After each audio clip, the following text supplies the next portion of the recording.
Hello friends, चलिए continue करते हैं। इसमें जो 15 क्वेश्चन है उसको आगे करते हैं। ये 5 तारीख का पेपर है, 5 फरवरी का, तो इसको सॉल्व करते हैं। 15 क्वेश्चन है इसमें। तो फर्स्ट क्वेश्चन क्या है, समस्या समाधान के उन स्कूलों में सफल होने की संभावना अधिक है। तो क्या अधिक है? सफल होने की संभावना अधिक है जहाँ शिक्षक केंद्रित अध्यापकी प्रभाव में होती है, यानी कि जो स्कूल में जो एजुकेशन दी जाती है वो टीचर सेंटर्ड होती है। और दूसरा ऑप्शन है छात्र सजातीय है, यानी स्टूडेंट और होमोजीनियस। तीसरा ऑप्शन है जोर केवल अनुशासन पर होता है। चौथा ऑप्शन है अनुयेय पाठ्यक्रम जगह में होता है, a flexible curriculum in a place. तो इसमें से सही ऑप्शन देखना है कौन सा होगा। टीचर सेंटर्ड होती है, ये नहीं होगा। छात्र सजातीय है, यानी कि छात्र सजातीय मतलब सभी के लिए एक साथ दिया जाता है। जोर केवल अनुशासन पर होता है, तो ये भी नहीं होगा। अब यहाँ पे देखिए, अनुयेय पाठ्यक्रम जगह में होता है। अनुयेय पाठ्यक्रम यानी कि जो पाठ्यक्रम होता है, जो कैरिकुलम होता है, वो फ्लेक्सिबल होता है। कैरिकुलम में फ्लेक्सिबिलिटी होती है, तो यहाँ पे ये आंसर हो जाएगा। यानी कि जहाँ पाठ्यक्रम फ्लेक्सिबल होता है, चेंजेबल होता है, वहाँ पे सफल होने की संभावना ज़्यादा है, जो समस्या समाधान होता है। ठीक है, तो यहाँ पे ऑप्शन नंबर डी राइट हो जाएगा। नेक्स्ट क्वेश्चन की बात करते हैं। क्वेश्चन नंबर सेकंड है, स्मृति में सूचना निम्न में भंडारित होती है। तो सूचना किस में भंडारित होती है? ATM only, LTM and ATM only, STM and LTM, और चौथा दिया हुआ है केवल कार्यकारी स्मृति। अपन ने मेमोरी टॉपिक पढ़ा हुआ है, कौन सी? सेंसरी मेमोरी और शॉर्ट टर्म मेमोरी यानी एसटीएम या लघुकालिक स्मृति, और एलटीएम यानी कि दीर्घकालिक स्मृति या लॉन्ग टर्म मेमोरी। तो इसमें जो टाइम होती है वो कम से कम 1 सेकंड की होती है, मतलब उसमें जो चीज़ें जो यादें रहेंगी वो कम से कम 1 सेकंड तक स्मृति में वो चीज़ या वो कॉन्सेप्ट बना रहेगा। 1 सेकंड के बाद वो हट जाएगा। इसमें जो टाइमिंग होती है कम से कम 30 सेकंड, और ये लॉन्ग टाइम तक होती है एलटीएम में। तो यहाँ पे अपन को देखना है कि कौन सा होगा, केवल एलटीएम। तो ये ऑप्शन गलत हो जाएगा, फर्स्ट वाला ऑप्शन रॉन्ग हो गया। ठीक है, अब कौन सा है? अब सेकंड बचा एलटीएम एंड एटीएम। तो एलटीएम तो ठीक है, लॉन्ग टर्म मेमोरी, लेकिन एटीएम नहीं होगा, ये भी गलत हो गया। तीसरा ऑप्शन है एसटीएम एंड एलटीएम, यानी शॉर्ट टर्म मेमोरी और लॉन्ग टर्म मेमोरी। यहाँ पे ये दोनों ऑप्शन यहाँ पे मिल गए हैं, यानी कि आंसर क्या हो जाएगा? ऑप्शन नंबर सी यहाँ पे राइट हो जाएगा। और ये चौथा दिया हुआ है केवल, तो ये भी आंसर गलत है। जो केवल केवल दिया है वो तो हट ही जाएंगे, और यहाँ पे ये एटीएम दिया हुआ है तो ये हट गया, और ये एसटीएम एलटीएम यानी शॉर्ट टर्म मेमोरी और लॉन्ग टर्म मेमोरी यहाँ पे स्मृति में भंडारित सूचनाएं होती हैं। ऑप्शन नंबर सी राइट हो जाएगा। नेक्स्ट क्वेश्चन की बात करते हैं। तीसरा क्वेश्चन है, एक संदेश की विषय वस्तु को प्राप्त करने के लिए सुनने की प्रक्रिया है। एक संदेश को प्राप्त करने के लिए तो कौन सा? जांच, विधि, श्रवण। एक संदेश की विषय वस्तु को प्राप्त करने के लिए सुनने की प्रक्रिया है जांच, विधि, श्रवण। तो ये तो यहाँ पे पढ़ने में ही लग रहा है कि ये नहीं होगा। निश्चेष्ट श्रवण यानी पैसिव लिसनिंग, तो पैसिव लिसनिंग तो बिल्कुल नहीं होगा। उपरोक्त में से कोई नहीं, ये भी नहीं होगा। और यहाँ पे डेलिब्रेटिव लिसनिंग यानी विमर्शी श्रवण, एक संदेश को विषय वस्तु को प्राप्त करने के लिए सुनने की प्रक्रिया है, यानी ऑप्शन नंबर यहाँ पे डी राइट हो जाएगा। चलिए नेक्स्ट क्वेश्चन की बात करते हैं। अगला क्वेश्चन है कि शिक्षण की प्रक्रिया में एक शिक्षक को हमेशा निम्न के लिए कोशिश करना चाहिए। शिक्षक को किस में कोशिश करना चाहिए? पर्याप्त गृहकार्य देने के लिए, तो पर्याप्त गृहकार्य ऐसा कुछ नहीं है। छात्रों को अच्छी मनोवृत्ति में रखने के लिए, keep the student in good humour, ये हो सकता है। आगे देखते हैं, सजा की गंभीरता बढ़ाने के लिए, बिल्कुल नहीं, ये पर्याप्त गृहकार्य वाला ऑप्शन भी कट हो जाएगा। चौथा ऑप्शन है उचित प्रतिपुष्टि यानी फीडबैक, ठीक है, और प्रबलन देने की यानी रीइंफोर्समेंट। तो यहाँ पे शिक्षक को किसके लिए हमेशा कोशिश करनी चाहिए? तो इस बी ऑप्शन से बेटर है ये सी ऑप्शन, डी ऑप्शन उचित प्रतिपुष्टि यानी फीडबैक और रीइंफोर्समेंट यानी प्रबलन देने की कोशिश करना चाहिए एक शिक्षक को। ठीक है, तो ऑप्शन नंबर डी राइट हो जाएगा। नेक्स्ट क्वेश्चन की बात करते हैं। दृश्य मनोयोग, विजुअल अटेंशन, ये विजुअल अटेंशन की अवधि का मापन निम्न के द्वारा किया जाता है। पेरिस्कोप, माइक्रोस्कोप, टैकीस्टोस्कोप और कैलाइडोस्कोप। तो जो ये टैकीस्टोस्कोप है यानी बहुमूर्तिदर्शी, यहाँ पे ये आंसर हो जाएगा। विजुअल अटेंशन ये नया फैक्ट है, मैं इसकी फ़ोटो आपको दिखाती हूँ इसकी टैकीस्टोस्कोप की क्या है। चलिए इसको देखिए ध्यान से, ये है टैकीस्टोस्कोप यानी स्पेम ऑफ अटेंशन, अवधान का विस्तार जिसमें मापन किया जाता है। तो इसके द्वारा मापन होता है। कैसे इसमें मापन होता है ये देखना है। ये एक इंस्ट्रूमेंट है जो ज़्यादातर प्रयोगशालाओं में मिलता है। बीएड में जो साइकोलॉजी पढ़ते हैं उसमें इसमें एक्सपेरिमेंट करवाते हैं।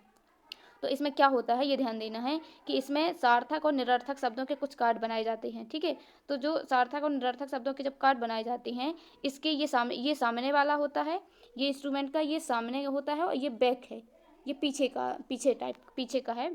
ठीक है, तो यहाँ पे इसके सामने प्रयोज्य को बैठाल दिया जाता है, मतलब जो देखने वाला है वो देख के बताएगा उसका ध्यान कितना केंद्रित होता है। और यहाँ पे ये लगा हुआ है। ठीक है, अब यहाँ पे क्या करना है कि ये कार्ड यहाँ पे सेट किए जाते हैं। एक सेट करने वाला होगा जो प्रयोग करेगा, तो सेट करने वाला होगा कार्ड यहाँ पे प्रयोग करेगा, कुछ सार्थक शब्दों वाले कार्ड लगाएगा, कुछ निरर्थक शब्दों वाले कार्ड लगाएगा। ठीक है, और जैसे ये इस बीवल को दबाएगा, जैसे इसको दबाएगा तो ये कार्ड झक से ऊपर से नीचे सरक के यहाँ पे थोड़ा सा दिखेगा, यहाँ पे एकदम बहुत कम टाइम पे थोड़ा सा दिखेगा। तो जो ये दिखा ये कम से कम 1/10 सेकंड में दिखता है, यानी 1 सेकंड का 10 में, मतलब जो 1 सेकंड होता है तो उस सेकंड का 1/10 भाग, बहुत कम टाइम पे ये दिखाई देता है। तो फिर जो ये यहाँ पे जो दिखेगा थोड़े कम टाइम पे, एकदम कम टाइम में दिखेगा, और यहाँ पे जो बैठा रहेगा देखने वाला वो बताएगा कि ये जो कार्ड आया वो सार्थक शब्द लिखा था कि निरर्थक शब्द, यानी कि मीनिंगफुल वर्ड्स था या मीनिंगलेस वर्ड्स लिखा हुआ था। जैसे मीनिंगफुल में लिखा हुआ है गुड, ठीक है, कार्ड में गुड लिखा हुआ है, और यहाँ पे उसने सेट किया और इस बीवल को उसने दबाया। जैसे इसको दबाया, ठीक है, दबाते ही वो कार्ड ऊपर से नीचे जाएगा। जब नीचे जाएगा तो यहाँ पे थोड़ा सा दिखेगा उसको, तो वो बताएगा कि उस कार्ड में क्या लिखा हुआ था, वो सार्थक शब्द वाला कार्ड था या निरर्थक वाला। जैसे कुछ ऐसे ही लिख दिया YETS, कुछ भी लिख दिया जिसका कोई मीनिंग नहीं है, कुछ भी ऐसा कि जिसकी मीनिंग नहीं है, PAT ऐसे लिख दिया तो वो मीनिंगलेस हुआ। और जैसे गुड लिखा, बेस्ट लिखा तो ये मीनिंगफुल कार्ड है, तो वो बताएगा कि ये मीनिंगफुल कार्ड था या मीनिंगलेस कार्ड था, गुड लिखा था या ऐसे कुछ लिखा था जिसकी कोई मीनिंग नहीं है। और फिर ये मेजर करके एक कॉपी में उसका रिकॉर्ड रखते हैं, ये कि अवधान, इसका ध्यान कितना केंद्रित रहता है। ये है टैचिस्टोस्कोप। ठीक है, तो यहाँ पे आंसर हो जाएगा कि विजुअल अटेंशन की अवधि का मापन किसके द्वारा किया जाता है, टैचिस्टोस्कोप के द्वारा किया जाता है। ऑप्शन नंबर यहाँ पे सी राइट हो जाएगा। ठीक, नेक्स्ट क्वेश्चन की बात करते हैं। नेक्स्ट क्वेश्चन है सबसे अलग या हटकर चिंतन निम्न से संबंधित है, यानी out of the box thinking. ये out of the box English में देख लेना है, और ये कई बार आया हुआ है, एक बार सीटेट में भी आया हुआ है, ग्रेड 2 में भी आया हुआ है। यहाँ पे ये सबसे अलग या हटकर, इसको विविध सोच या भिन्न सोच या अलग सोच, ये सब इसी के नाम है। ठीक है, अलग सोच। तो ये किससे संबंधित है, अपसारी चिंतन से, तार्किक चिंतन से, मूल्यांकनात्मक चिंतन से या अभिसारी चिंतन से। तो ये किससे संबंधित है, अपसारी चिंतन से। आउट ऑफ द बॉक्स बिल्कुल इजी है, ये सबको कंफर्म होगा। ये अपसारी चिंतन है, यानी डाइवर्जेंट थिंकिंग। ठीक है, ऑप्शन नंबर यहाँ पे ए राइट हो जाएगा। नेक्स्ट क्वेश्चन की बात करते हैं। अगला क्वेश्चन है कि समावेशी शिक्षा एक स्कूल शिक्षा प्रणाली को संदर्भित करती है जो विशेष स्कूलों के माध्यम से विशेष ज़रूरतों वाले बच्चों की शिक्षा को प्रोत्साहित करता है, यानी कि विशेष स्कूलों के माध्यम से विशेष ज़रूरतों वाले बच्चों की शिक्षा को प्रोत्साहित करता है। ये समावेशी शिक्षा के लिए नहीं है, केवल बालिका की शिक्षा को बढ़ावा देने के लिए, तो ये भी ऑप्शन गलत हो गया। भौतिक, बौद्धिक, सामाजिक, बहुभाषा संबंधी या अन्य अलग अलग स्थितियों की परवाह किए बिना को शामिल करती है, तो यहीं पे अपन को आंसर मिल गया, ऑप्शन नंबर सी राइट होगा। चौथा भी देख लेते हैं ऑप्शन, केवल प्रतिभाशाली बच्चों के लिए शामिल करती है, तो बिल्कुल भी ये नहीं होगा। आंसर क्या हो जाएगा, आंसर ऑप्शन नंबर सी यहाँ पे राइट हो जाएगा। सी राइट था, फिर भी सारे ऑप्शन एक बार देखना जरूरी था, इसलिए चौथा ऑप्शन भी देखना है, और आपको भी पूरे ऑप्शन देखना है, भले ही आंसर अपना पहला ही राइट हो, लेकिन फिर भी चौथे ऑप्शन तक जाना है। कभी कभी ये होता ऐसे भी हो जाता है कि हमने पहला आंसर सही मान लिया, लेकिन इससे ज़्यादा सही आंसर चौथा था, तो वहाँ हम गलत हो जाएंगे, हमारा आंसर गलत हो जाएगा।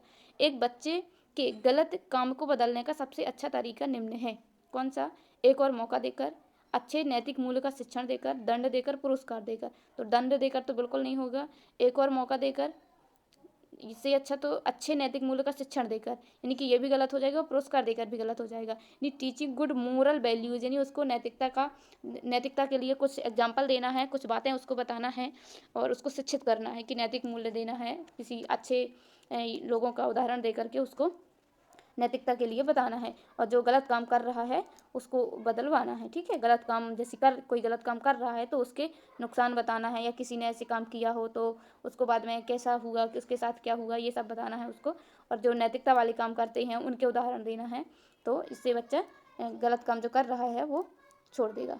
ऑप्शन नंबर यहाँ पे बी राइट हो जाएगा। नेक्स्ट क्वेश्चन की बात करते हैं। क्वेश्चन नंबर 9 है कि अधिगम में अक्षम व्यक्ति की सहायता करने का सर्वश्रेष्ठ तरीका निम्न है। उनके, पहला ऑप्शन है, उनके मूलभूत कौशल जैसे पढ़ना लिखना स्पेलिंग तथा समझ को बेहतर बनाएं। ठीक है, जोर दें कि वे अपनी अक्षमता पर जीत प्राप्त कर पाएं। यहाँ पे ये ऑप्शन गलत हो जाएगा, ऑप्शन नंबर बी। उन्हें अध्ययन के लिए कम चीज़ें दें, ये भी गलत है। अध्ययन के लिए कम चीज़ें क्यों दें? उन्हें कम गृह कार्य दें, ये भी बिल्कुल वो नहीं है कि कम गृह कार्य दें या ज़्यादा गृह कार्य दें। तो यहाँ पे अधिगम में अक्षम व्यक्ति की सहायता करने का सर्वश्रेष्ठ तरीका क्या है? सर्वश्रेष्ठ तरीका है कि उनके मूलभूत कौशल जैसे पढ़ना लिखना स्पेलिंग तथा समझ को बेहतर बनाएं। अधिगम अक्षमता क्या होती हैं? यदि पढ़ नहीं पाता है, पढ़ने में अक्षम है तो डिसलेक्सिया, पर लिखने में अक्षम है तो डिस्ग्राफिया। ठीक है, इस तरह से ये अधिगम अक्षमता होती है, इसलिए इनको सर्वश्रेष्ठ बनाना है और इसमें सहायता करनी है। ऑप्शन नंबर ए यहाँ पे राइट हो जाएगा।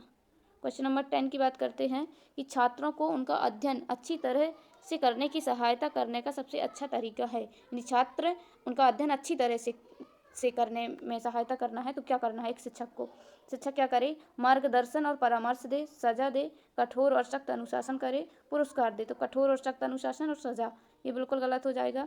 और मार्गदर्शन और परामर्श, तो यहाँ पे क्या हो जाएगा? बच्चों को गाइड करे और काउंसलिंग करे, यानी कि मार्गदर्शन दे और परामर्श दे।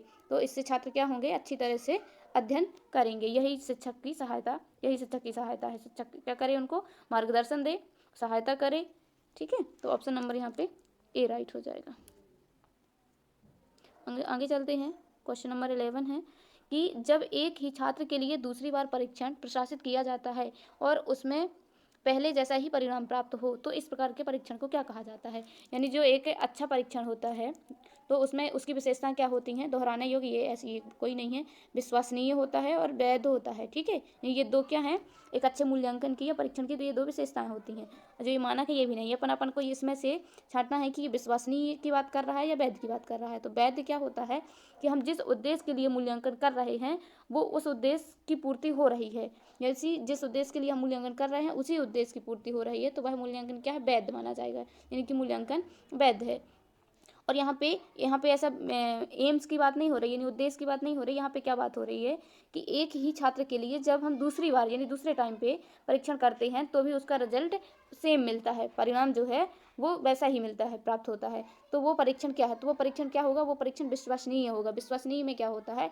इसमें टाइम चेंज होता है। ठीक है, क्या टाइम? यानी कि टाइम चेंजेबल होता है, दूसरे टाइम पर भी वही परीक्षण किया जाए, जैसे इस टाइम पे किया जा गया है फिर दूसरे टाइम पर भी किया जाए और उसका जो रिजल्ट है वो सेम प्राप्त हो, यानी कि पहले जैसा ही प्राप्त हो, तो वो मूल्यांकन है, वो मूल्यांकन क्या हो जाएगा? वो मूल्यांकन विश्वसनीय कहला जाएगा, यानी कि ऑप्शन नंबर यहाँ पे बी राइट हो जाएगा। और वैध में क्या होता है कि जिस उद्देश्य की पूर्ति के लिए मूल्यांकन बनाया गया है उस उद्देश्य की पूर्ति हो रही है तो वह मूल्यांकन वैध है। ऑप्शन नंबर बी राइट होगा। नेक्स्ट क्वेश्चन की बात करते हैं। राष्ट्रीय शैक्षिक अनुसंधान प्रशिक्षण परिषद की स्थापना वर्ष खाली स्थान में हुई थी। तो 1962 में हुई थी, 1961 में हुई थी, 1986 में हुई थी, 1963 में हुई थी। तो इसका राइट आंसर क्या है? ऑप्शन नंबर बी, यानी कि 1961 में हुई थी। ठीक है, नेक्स्ट क्वेश्चन की बात करते हैं।